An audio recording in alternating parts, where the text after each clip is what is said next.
Hello everyone, कैसे हैं आप सभी लोग। उम्मीद है आप सभी लोग बढ़िया होंगे। मैं भी बहुत बढ़िया। आज का जो वीडियो है उसमें मैं आपको बताने वाला हूं कि हाउ टू आइडेंटिफाई योरसेल्फ, अपने आप को कैसे पहचानें। जो आप करना चाहते हैं क्या आप वो कर रहे हैं या फिर वो कर रहे हैं जो दुनिया आपसे करवा रही है। ठीक है, तो आज का टॉपिक ऐसा है। मेरी आप लोगों से रिक्वेस्ट है कि जो भी अपने मन का काम करना चाहता है, जो भी अपनी लाइफ में कुछ डिफरेंट करना चाहता है या फिर वो ऐसी जगह चला गया है जो काम उसको करना नहीं था, उसके लिए वीडियो जरूर शेयर कर दीजिएगा। अगर आपके काम की नहीं है तो भले आप मत देखें, लेकिन ऐसे इंसान को जरूर शेयर कर दें जिसके अंदर कुछ स्पार्क हो, कुछ पॉजिटिविटी हो, कुछ एनर्जी हो, कुछ अलग करने का रवैया हो, है ना, उसके पास, उसके लिए वीडियो जरूर शेयर कर दें। ठीक है, तो आज का वीडियो क्या है कि अपने आप को कैसे पहचानें, अपनी क्षमताओं को कैसे पहचानें। जो आप वास्तव में करना चाहते हैं आप वो नहीं कर पा रहे हैं, तो क्यों नहीं कर पा रहे हैं। उसके दो तीन रीजन है, दो तीन फैक्टर हैं। एक तो मेन रीजन क्या होता है कि जो हमारा सिस्टम है, जो हमारा समाज, हमारा परिवार है, वो कभी आउट ऑफ द बॉक्स सोचता ही नहीं है। वो बस ये सोचता है कि बस आपकी एक नौकरी लग जाए, ठीक है, आपकी शादी हो जाए, नौकरी के बाद आपकी शादी हो जाए, फिर बच्चे हो जाए, फिर आप एक छोटे मोटे घर में रहने लगें, ज़्यादा ठीक ठाक सैलरी हो तो कार ले लें, बस यही सोचता है। बाकी अगर कोई कुछ करना चाहता है तो वो नहीं कर पाता, इसी सामाजिक दबाव के कारण। तो मेरा बस आपसे यही कहना है कि अगर आप जीवन में कंफ्यूज हैं तभी तो आप इंटेलिजेंट हैं, आपकी इंटेलिजेंस काम कर रही है, आपकी बुद्धि काम कर रही है। जो कंफ्यूज नहीं है, मान के चलो जिसके पास कोई ऑप्शन नहीं था, उसको बस नौकरी मिल गई, तो वो क्या कहेगा कि ठीक है यार, मुझे तो नौकरी मिल गई, मेरा जीवन चल रहा है, मेरी नौकरी सबसे बेस्ट है। भले ना हो, वो क्यों बोलेगा? क्योंकि वो कुछ और नहीं कर सकता, उसको वही मिली है।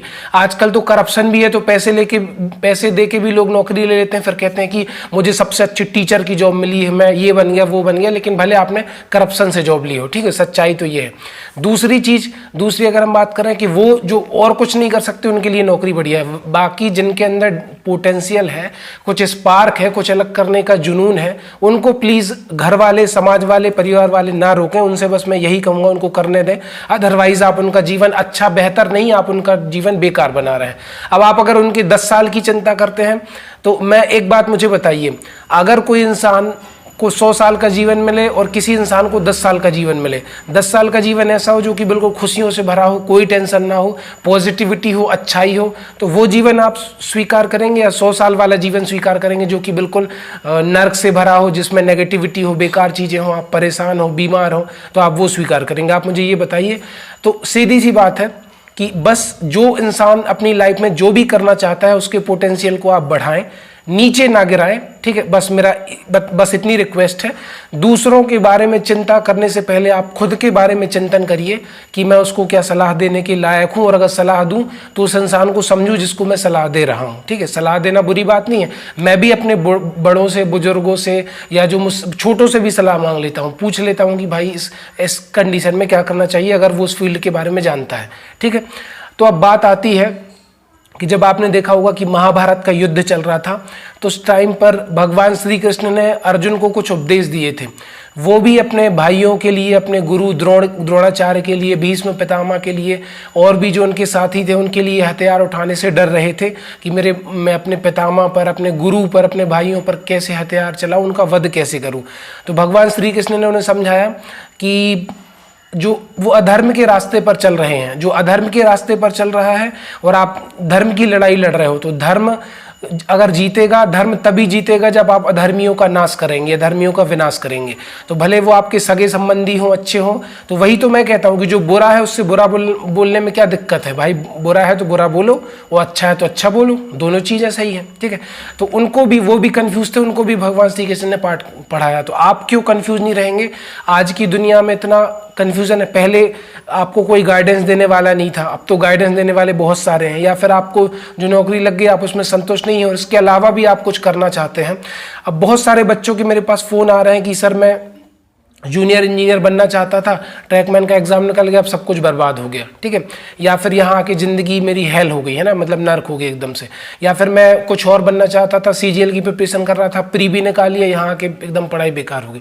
तो भाई आप अभी भी कर सकते हो। ठीक है, अगर आपके अंदर स्पार्क है, पॉजिटिव है, तो आप कुछ दिन का ब्रेक लेके, छुट्टी लेके तैयारी करिए, या फिर आप कुछ अलग करना चाहते हैं तो वो करिए। अब अगर आप यही सोचेंगे कि मैं ऐसा ना असफल हो जाऊं, इस नौकरी को छोड़ के मैं असफल हो जाऊं, तो आप आगे लाइफ में कुछ नहीं कर पाएंगे। मैं क्या कह रहा हूं, एक पेज में बीच में लाइन ड्रॉ करिए, एक तरफ पॉजिटिव पॉइंट लिखिए, एक तरफ नेगेटिव पॉइंट लिखिए। पॉजिटिव पॉइंट आप क्या लिखेंगे? पॉजिटिव पॉइंट ये लिखेंगे कि अगर मैं मान के चलो नौकरी छोड़ रहा हूं या मैं कुछ अलग कर रहा हूं, तो अगर मैं उसको कर लूंगा तो मेरी लाइफ में क्या अच्छा होगा। जैसे मैं जूनियर इंजीनियर बनना चाहता हूं, तो मैं एक अच्छा घर बनवा लूंगा, मेरी शादी हो जाएगी, मेरी लाइफ सेट हो जाएगी, मैं परिवार वालों के लिए कुछ कर लूंगा। और अगर मैं जूनियर इंजीनियर नहीं बन पाया जॉब छोड़ के, तो हो सकता है कि मेरी कंडीशन थोड़ी और ख़राब हो जाए, मुझे और स्ट्रगल करना पड़े, अगले 5 साल नौकरी ना लगे या नौकरी ना लगे। तो आप दोनों सिचुएशन के लिए तैयार रहिए, है ना। यही मेंटल स्टेट कहती है। केवल पॉजिटिव होने से कुछ नहीं होता, नेगेटिव भी होगे पॉजिटिव भी होगे। और दुनिया में ऐसा कोई इंसान नहीं जो हमेशा पॉजिटिव हो, या ऐसा कोई इंसान नहीं जो हमेशा नेगेटिव हो। नेगेटिव इंसान भी पॉजिटिव हो जाता है जब उसके साथ कुछ अच्छा होता है, और पॉजिटिव इंसान के साथ कुछ गलत होता है तो वो भी नेगेटिव हो जाता है। तो बस मेरा आपसे इतना कहना है, जो भी आप करना चाहते हैं, देखो जो आपके दिल से निकलता है ना, जिसके लिए आप बने हैं, उस फील्ड में आपको सक्सेस कम मिले ज़्यादा मिले, फिर भी वो काम आपको करना चाहिए मेरे हिसाब से, जितना मैंने फील किया है, जितना मैंने ऑब्जर्वेशन किया है अपनी लाइफ में। ठीक है, बाकी वो चीज़ें कोई नहीं समझता, लोगों को तो बस पैसों से मैटर है कि मतलब ये है कि अभी अगर तुम किसी के सामने बोल दो कि मैं नौकरी छोड़ रहा हूँ या ये कर रहा हूँ, तो लोग ये बोलेंगे कि फिर जो तुमसे जो इंसान जुड़ेगा उसका खर्चा कैसे उठाओगे। उनको खर्चा नहीं उठाना, फिर भी उनको मतलब ज़बरदस्ती के वो आपसे सवाल और जवाब करेंगे। तो बस यही है, बस मैं आपसे यही कहना चाहता हूँ कि जो आप करना चाहते हैं, इतना पॉजिटिव आपको कोई नहीं सिखाएगा, कोई नहीं बताएगा, कोई आपको सही रास्ते पर ले जाने के लिए सही रास्ता अगर आपको कोई दिखा रहा है तो उसकी बात को मानिए। और अगर ये सेशन आपके लिए नहीं था तो कम से कम उसके लिए शेयर कर दो जिसके लिए वो सेशन था। और आप लोग मेरी वीडियो कम देखते हो, मुझे उससे कोई फ़र्क नहीं पड़ता, लेकिन अगर एक इंसान की भी ज़िंदगी बदलेगी तो मेरे जीवन में भी कुछ बदलाव आएगा। तो thank you so much guys. मैंने क्या बोला कि उस टाइम पर तो भगवान श्री कृष्ण ने अर्जुन को उपदेश दिए थे, लेकिन आज की डेट में आपको उपदेश देने वाला कोई नहीं है। अगर कोई सही सलाह दे रहा है तो वो गलत है दुनिया की नज़रों में, क्योंकि वो आपको डिफरेंट सोचने के लिए मजबूर कर रहा है। लेकिन मैं इतना कहूँगा, मैं डिफरेंट सोचता हूँ, मैं लोगों से डिफरेंट हूँ, डिफरेंट करूँगा, डिफरेंट ट्राई करूँगा। यही जीवन है, लाइफ एक्सपेरिमेंट है। जिस बल्ब के उजाले में मैं बना रहा हूँ ना ये वीडियो, थॉमस अल्वा एडिसन ने जब बल्ब के बारे में एक्सपेरिमेंट किया था तो वो भी हजारों बार फेल हुए थे, लेकिन उन्हें हार तो नहीं मानी। आज उनने पूरी दुनिया को इस अंधेरे को खत्म करके रोशनी में वो लाए हैं, तो वो अपने प्रयासों ही से लाए हैं। तो प्रयास करिए, अलग सोचिए, बेहतरीन करिए, तब आपकी लाइफ में डिफरेंट और अच्छा होगा। Thank you so much guys. अगर वीडियो बढ़िया लगा तो ज़्यादा से ज़्यादा लोगों को शेयर करो, और व्हाट्सएप स्टेटस पे अपनी लिंक लगाओ, इंस्टाग्राम पे स्टोरी लगाओ, फेसबुक पे स्टोरी लगाओ, ज़्यादा से ज़्यादा लोगों तक शेयर करो। ठीक है, मुझे भी अच्छा लगेगा। Thank you so much guys, धन्यवाद, बाय।